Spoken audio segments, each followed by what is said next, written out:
I always get scared when I make this kind of video because I'm talking about my money, my savings, my cash, what's in my pension and my student loan balance and all that stuff.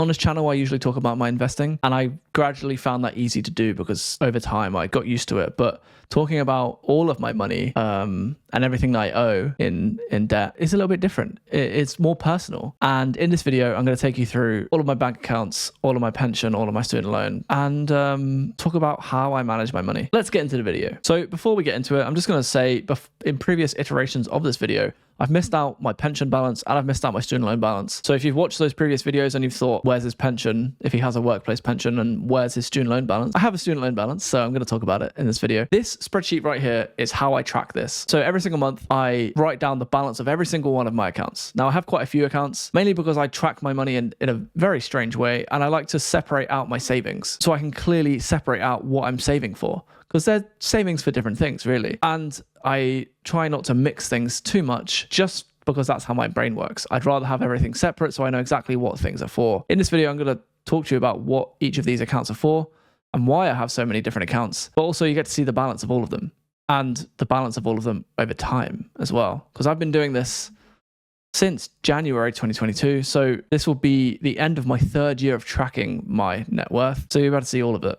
Anyway, let's first start off with the first account in column B. Now, this is what I've called my current account. I usually have the name of the bank up there, but I've decided to remove that for this video. But this is what I call my current account. So I get paid into this bank account by my employer, and I sort of use it as some of my standing orders or some of my direct debits, and I use it as sort of like a mini cash reserve. So a monthly cash reserve, just in case I overspend in my spending account. I can sort of dip into this if I need to. Usually I don't. As you can see in this month, I've actually reduced the balance all the way down to £150 because I'm trying to reevaluate my spending in 2026. But you can see I usually keep around £500. Some of the months in 2024, I had a few £1,000s in the account. But as you can see, usually it's quite a low balance. In previous years or previous months, I've had a higher balance, but in the last year or so, I've kept roughly around £400 to £500 in this account. And like I said, it's usually for dipping into if I need to, and it's just a mini cash reserve.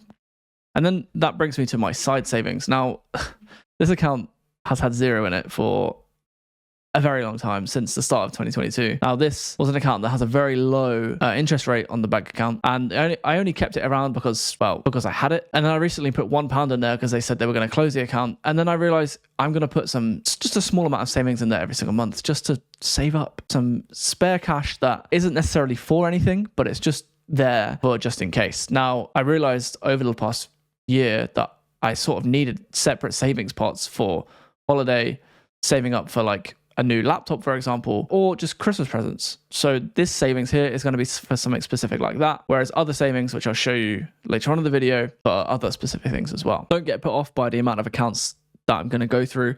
I will speed through some of these. Some of them are mildly pointless. The more interesting ones are further down, but I'm just going to take you through these ones, which are less important. That then brings me to my spending account. So in this account, I usually have around about £400 to £500, like the first account, like my current account.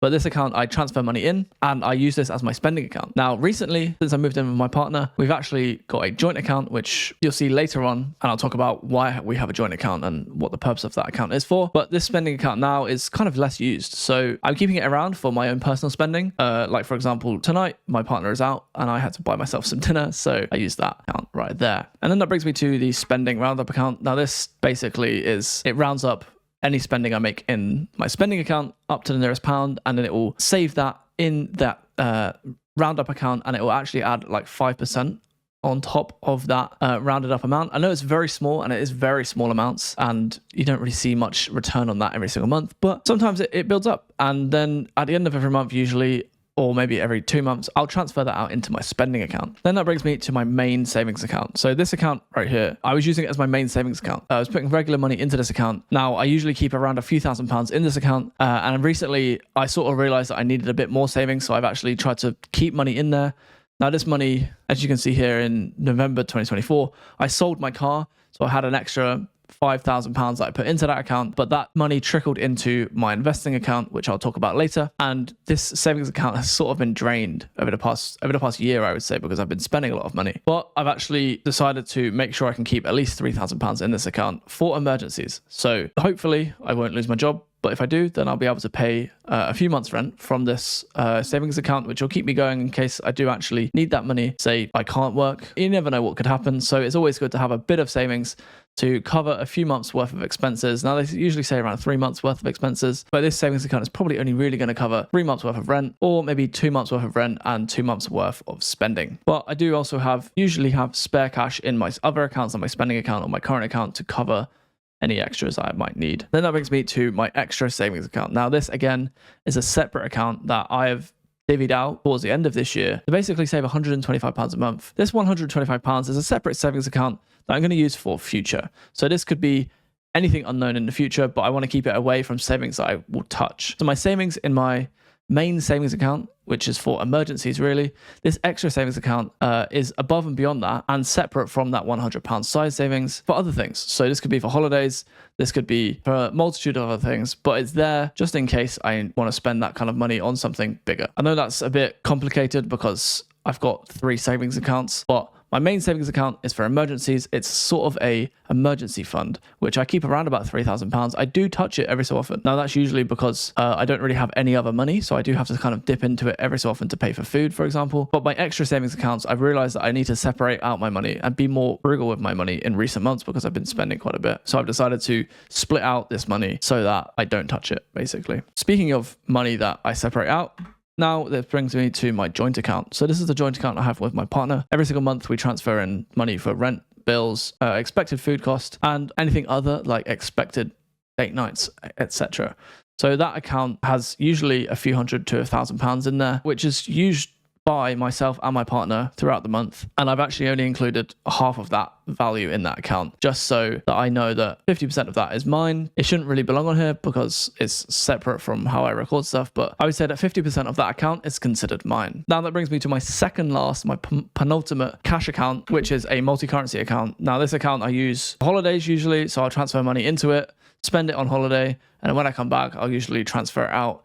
I've left actually like round about 50 to 100 pounds in there because I keep having periodic European excursions where I do need a few pounds in that account to make some small purchases while I'm away. But usually I don't touch this account very much at all. I also do get the occasional transfer for money owed from my friends and family. And then that brings me to my Help to Buy ISA. So this account, I opened a Help to Buy ISA, which I haven't touched. I used to have money in there. So if we scroll up to the top, I had £1,000. I think prior to that, I did have a few £1,000s, but I took the money out.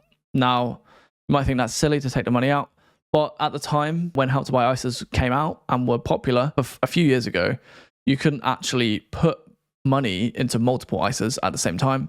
So I was stuck with the Help to Buy ISA, and then I realized that I kind of wanted to invest in stocks and shares, and I was able to put more money in than the £4,000 allotted amount that you can put into a Help to Buy ISA. So at the time, I can only put in £4,000, whereas I wanted to invest a bit more than that into an ISA, so I chose a stocks and shares ISA. I realized now you can put money into a Help to Buy ISA and a stocks and shares ISA, and you can also have a lifetime ISA as well, along with that. But I've chosen not to do that for a few reasons, really. I'm potentially going to move out of the country at some point, and I don't necessarily need to consider buying a home in the UK.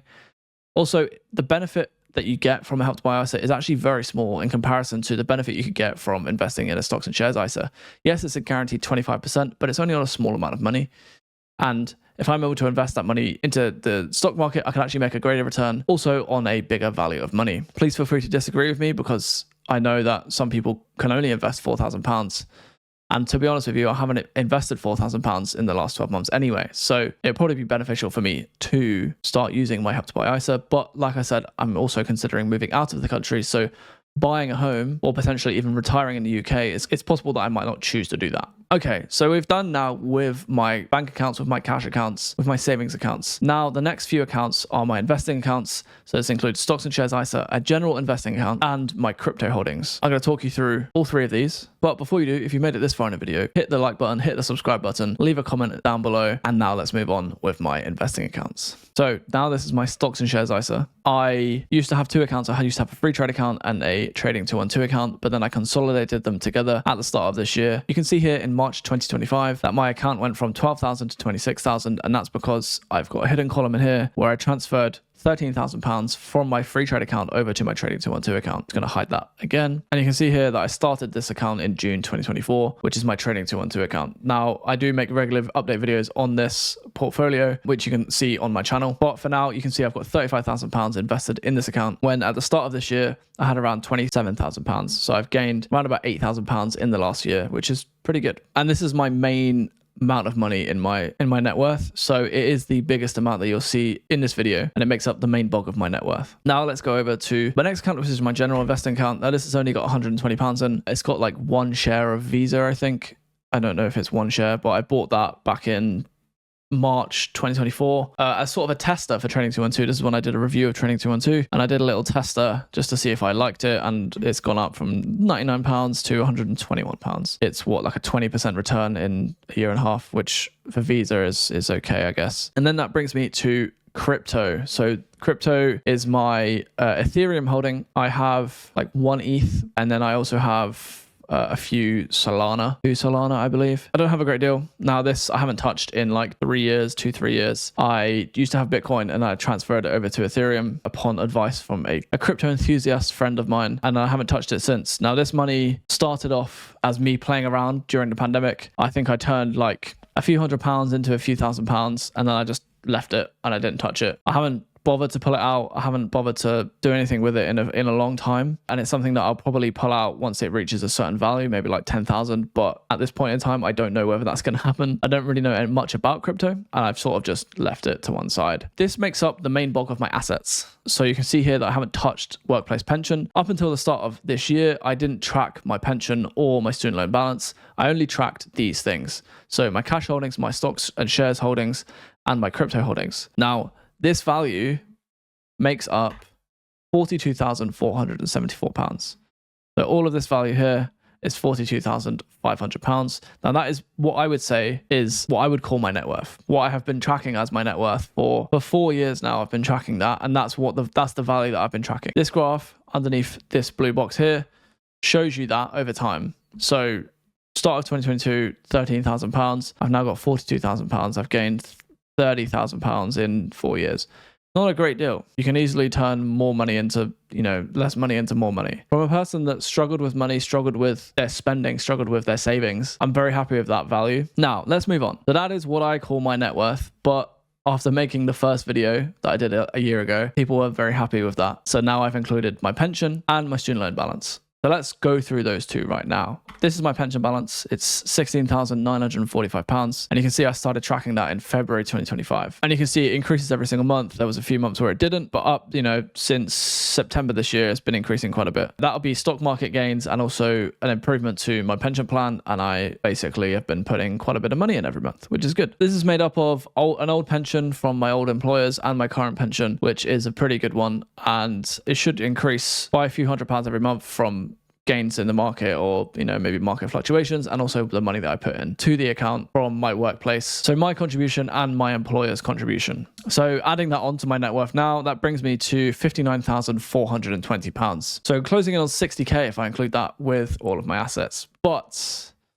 I have a student loan balance. The student loan balance, again, I didn't start tracking until the start of this year. So it's on I'm tracking it separately, but it's right here. It is £59,417. So if you're quick at maths, you'll see that I'm not far off being zero. Now, this student loan balance is from a few years at university, and I had some calculations in my last video, which aren't here anymore. But basically, I get roughly a 7% interest every single month on that loan, but I also pay around about 9% on eligible income towards it, and it nets out at roughly negative. So I'm currently not paying that down, and it does increase every single month. It's interesting that it hasn't moved in 3 months. I believe last month, the November balance, I believe I just put the October balance because the student loan website wasn't working, so I just put that balance in. But you can see it hasn't moved much. Even in December, it's moved by £4. Now that might be because maybe my contribution has increased or something. I'm not entirely sure. But if we just hit delete here, you'll see here that my balance for cash is £42,474 over here on the left. But my total net worth, which is everything included, my student loan and my pension, I am positive £3. That might as well say zero. When I started tracking this, I was negative £11,000. So since February, I've clawed back £11,190. Have a look at this graph. Amazing. My net worth has gone from negative £11,000 to £3. I'm 30 years old. I do have a massive student loan balance, and I'm going to discuss why I have a balance there and what I'm doing with that balance in a moment. My pension should grow over time. Now, I expect that by the time I finish work at around 60, 65, probably like 70 by the time I'm allowed to retire. I'm hoping it should be around £200,000 to £300,000. I've been told that's optimistic. £200,000 to £300,000 is probably worth bugger all in 40 years time when I'm 70. And then my other accounts, like my stocks and shares ISA, that should increase over time. I'm going to continue adding to that account. I hope that becomes, a few £1,000,000. My net worth is zero. Funny, isn't it? Like all of my cash, pension, investing equals my student loan balance at the end of 2025. It's such a strange, it's so funny that's there. Anyway, my student loan balance. In the UK, when you go to university, most people get a student loan. It's a different type of loan to a regular loan. It's not an unsecured loan, and it's not a secured loan. They're totally different things. An unsecured loan would be like a loan from the bank that has nothing behind it. So they've just given you $5,000 and they expect you to pay it back over a certain period of time. They usually give you payment plans and schedules and whatnot. A secured loan is something like a house or a car. You might get a car loan from a dealership. You might get a house from your bank or your housing company or whatever they're called. You might get a house loan or a car loan. You might even get a loan to buy a laptop or something. And that's a secured loan. It has something behind it. So like if you don't pay, they claim that thing. They come get your car. They come get your house. Now, a student loan, that's out of the realm of those things. It automatically comes out of your payslip every single month. It's effectively called a student tax. So every single month you pay 9% on eligible income. For me, it's around about 9% on £27,000 or something. It's within a threshold. You don't pay anything under £27,000. So you pay the difference between what you earn and the £27,000, and it's around about 9%, I think, that you pay of that eligible income. For me, it's £100 a month. It doesn't touch the sides. It would be nice to have that money, but also it'd be very tough for me to pay back that £60,000 immediately. Now, I could do it if I was earning a lot more money and it was making a big dent, or I had a load of cash to pump into it, then I would. But at the moment, I don't have that kind of money. You could say I could rinse all of my stocks and shares ISA and put that into it, but that's going to leave me with £25,000, and that's still going to climb up over time. So for me personally, because my income isn't even covering the interest that's on that loan, if my income was covering it, then I might be like, oh, that's a good opportunity to do it. But at the moment, 7% added every single month versus the 9% payments, I've made a mental decision to just leave it to one side. If I have a load of money and I'm covering it by a long way, then yeah, I will consider doing it. And I know of people that have tried to clear their student loan balance, but I know a lot of people that don't. Me personally, I don't think it's going to make that much of a difference. You can see over the last year, it's increased by £700, not even £650 or something. It's really not increasing that much at the moment. Maybe it's because I'm making payments from my wages, but I'm not too worried about it. So please feel free to disagree with me in the comments. My net worth is £3. That is the video. What do you think of my net worth? £3. Or is it £42,000? You decide.